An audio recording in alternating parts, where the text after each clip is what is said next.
Bhushan jewellers, अनमोल रिश्तों के लिए। सबसे पहले हमारी क्रेडिट लिमिट जो है ना 3 लाख से बढ़ा के 5 लाख कर दी गई है, जो कि बहुत बड़ी राहत है आम किसानों के लिए, क्योंकि बीज की समस्या से किसान जूझ रहे हैं। बीज काफी महंगा हो गया है और खादों पे जो अनुदान मिलता था वो भी लगभग कम कर दिया गया है। ये सब चीजों के लिए अब जो लिमिट बढ़ाई गई है भारत सरकार द्वारा, वो किसानों के हित में है और किसानों को इससे बहुत राहत मिलने वाली है। उसी के साथ सर मैं जानना चाहूंगी, जिस तरह का मौसम इस बार रहा है 2025 का से पहले जो है 2024 में मौसम बहुत ही ज्यादा अलग रहा है, उसके हिसाब से इस बार जो है सेब के पेड़ों में, बगीचों में जो है फल निकलने तो बड़े दूर की बात है, लेकिन जो है फूल निकलते हैं वो मार्च में निकलने क्षेत्र में इस बारी वो अभी निकल गए हैं फरवरी में। बागवानी के क्षेत्र में सभी बागवान और कृषि करने वाले लोग परेशान हैं, क्योंकि मौसम फेवर नहीं कर रहा है। सेब के पौधों के लिए जितना चिलिंग आवर्स की आवश्यकता होती है वो इस बारी ना के बराबर हुई है और समय पे ना बारिश हो पा रही है और ना बर्फ गिरी है, जिसकी वजह से जो तापमान हमें मार्च अप्रैल में मिलना था वो जनवरी में ही मिल गया है और बहुत सारे जो स्टोन फ्रूट है उसमें अभी से ही फूल पड़ना और यहाँ तक कि सेब में भी फूल पड़ना और पत्तियां निकलना, ग्रीन टिप स्टेज जो है आ चुकी है, जो कि अत्यंत घातक है, क्योंकि समय से पूर्व कुछ भी संभव नहीं होता है। वो सब समय के मुताबिक ही निकले और सबसे बड़ी बात है कि आने वाले दिनों में अगर बारिश होती है और हरियाली और जो स्टेज सेब की पहले बहुत जल्दी आ गई है, अगर वो जल्दी आ गई तो उससे आम बागवानों और किसानों को नुकसान होगा। इस वक्त खाद डालने का समय था, खाद जो है सूखा होने की वजह से वो पौधों को संतुलित नहीं मिल पाएगी और जो स्प्रे करने का शेड्यूल है वो भी गर्मी के कारण नुकसानदेही रहेगा। सर, इसके साथ ही पंजाब से जो सब्जी आ रही है जिसमें केमिकल्स बहुत ज्यादा पाया जा रहा है और काफी लोग यहाँ पे बीमार हो रहे हैं, इस पे क्या कहना चाहिए? पंजाब या दूसरे प्रांतों से जो सब्जियां हमें बाजार में मिल रही है वो अलग अलग तरीकों से तैयार की जाती है।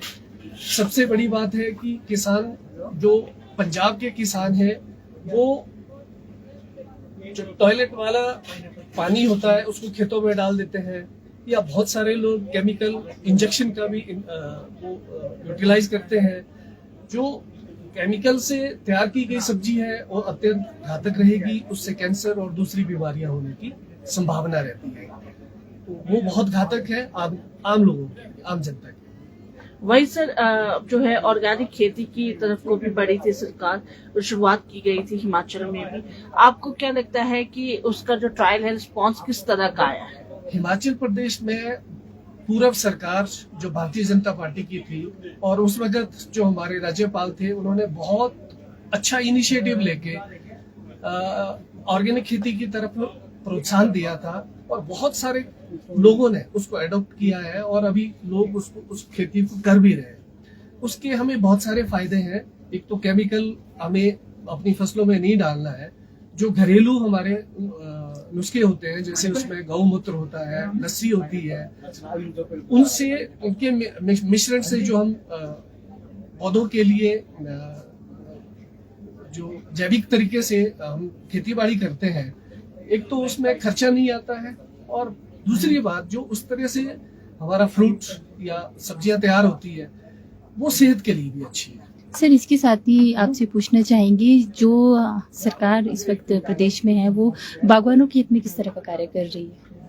प्रदेश सरकार का जहां तक बागवानों के प्रति दायित्व है वो बिल्कुल नहीं निभा रही है। प्रदेश सरकार, आप सभी को मालूम है कि प्रदेश सरकार के पास बजट ही नहीं है, पैसा ही नहीं है। तो किसानों के लिए जो सुविधाएं देनी थी, जो फर्टिलाइजर या दूसरे जो केमिकल है, जो खादों पे सब्सिडी देनी थी, वो तो ना के बराबर है, पहले ही बंद कर दी गई है। और प्रदेश सरकार की तरफ से जो कार्टन पे जो यूनिवर्सल कार्टन का जो कार्य करना था प्रदेश सरकार को, वो भी ना के बराबर है। उस पर भी कोई आगे गतिविधियां नहीं है। उसके लिए सरकार ने कोई पॉलिसी फ्रेम नहीं की। सर, इसके साथ ही जानना चाहेंगे, दिल्ली में भाजपा की प्रचंड जीत के बाद केजरीवाल और कांग्रेस जो बौखला गई है, उस पर आप प्रतिक्रिया दें। देखिए, दिल्ली के लोग केजरीवाल से बहुत दुखी हो गए थे। सबसे बड़ी बात है कि केजरीवाल जी ने दिल्ली के लोगों को शराब को बांटने के लिए जो तरीका निकाला था और फ्री जो मुफ्त की रेवड़ियां बांट रहे थे, लोगों को वो बिल्कुल भी पसंद नहीं आई। लोग जो है आज की डेट में डेवलपमेंट, विकास चाहते हैं। तो विकास की दृष्टि से दिल्ली में कोई काम नहीं हुआ और इसी नाते 27 साल के बाद जो है दिल्ली की जनता ने भारतीय जनता पार्टी को एक बारी मौका दिया है कि वो अपना विकास का डबल इंजन का जो मॉडल है उस पे दिल्ली को चलाए। और दिल्ली के लोगों को बहुत उम्मीद है भारतीय जनता पार्टी से कि दिल्ली के विकास में अगर कोई सहयोग कर सकते हैं तो वो केवल भारतीय जनता पार्टी और आदरणीय नरेंद्र भाई मोदी जी ही कर पाएंगे। तो उसके लिए सभी लोगों का, दिल्ली के सभी लोगों का हम भी धन्यवाद करना चाहेंगे जो उन्होंने एक नई सरकार को, भारतीय जनता पार्टी सरकार को मौका दिया। सर, वहीं पर जो है एक सवाल आपसे पूछना चाहेंगे। अभी कुछ ही दिन पहले जो है हिमाचल के जो किसान हैं उन्होंने यहाँ डीसी ऑफिस के बाहर धरना प्रदर्शन किया था मुद्दे को लेकर कि जमीनों के जो ले रही है सरकार काम के लिए जो है उस पे उनको पूरी तरह से जो हक उनका नहीं मिल रहा है, वो विरोध कर रहे हैं। ने जो विरोध किया, वास्तव में हिमाचल प्रदेश सरकार ने ऑर्डर निकाला है कि जिस किसी के पास भी अवैध कब्जे हैं, अवैध कब्जों को छोड़ दें। वो उसको छुड़ाने के लिए सरकार ने आदेश पारित किए हैं। तो कुछ लोगों ने अपनी जमीन के साथ लगती जमीन को एक्वायर कर लिया है। तो जिस संदर्भ में वो चाहते हैं कि ठीक है, थोड़ा राहत मिले, लेकिन वो थोड़ा गलत रहेगा कि किसान भी सरकारी भूमि पे नियंत्रण ना करें। उसको छोड़ देने में ही भलाई है ताकि वहां पे हम वन संपदा को लगा सके, क्योंकि पर्यावरण का संतुलन जो हमारा कम हो रहा है तो इसमें पेड़ कटान भी एक बहुत बड़ी समस्या है, जिस कारण आज मौसम के हालात हम देख ही रहे हैं। वहीं से कुछ ही दिनों में जो है विधानसभा सत्र भी शुरू हो जाएगा। वहां पर आप किसानों को जो है बजट में कितनी उम्मीद है सरकार से? बिल्कुल, हर किसान जो है वो सरकार की तरफ एक उम्मीद लगाए बैठा है कि किसानों के लिए, क्योंकि इस बार परमात्मा ने मौसम भी सही नहीं दिया है, तो सबसे बड़ी बात है किसानों को जो मिलने वाली है। हमें हिमाचल प्रदेश सरकार से ये उम्मीद है कि वो हमें सटीक भविष्यवाणी, जो साइंटिस्ट है हमारे, वो कुछ ऐसा व्यवस्था करे कि जिससे किसानों के लिए हमें आने वाले 3 महीने में कौन सी फसल लगानी चाहिए, आने वाले 3 महीनों में मौसम कैसा रहेगा, अगर गर्म रहेगा तो कौन सी फसल उगानी चाहिए। और दूसरी बात यह है कि हिमाचल प्रदेश सरकार, जैसे विदेशों में खेती बाड़ी हो रही है, उनको सटीक जानकारी मिलती है मौसम विज्ञान की कि आने वाले 6 महीनों में हम ये फसल उगाएं, क्योंकि मौसम का जो टेम्परेचर है वो इस क्लाइमेट जो है ना ऐसा रहने वाला है।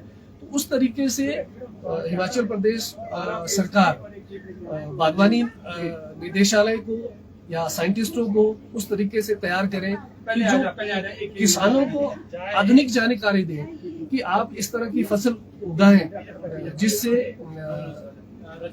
हमारा किसान भी सुखी हो, समृद्ध हो और उनकी भी रोजमर्रा की जो लाइफ है वो सुचारू रूप से चल सके।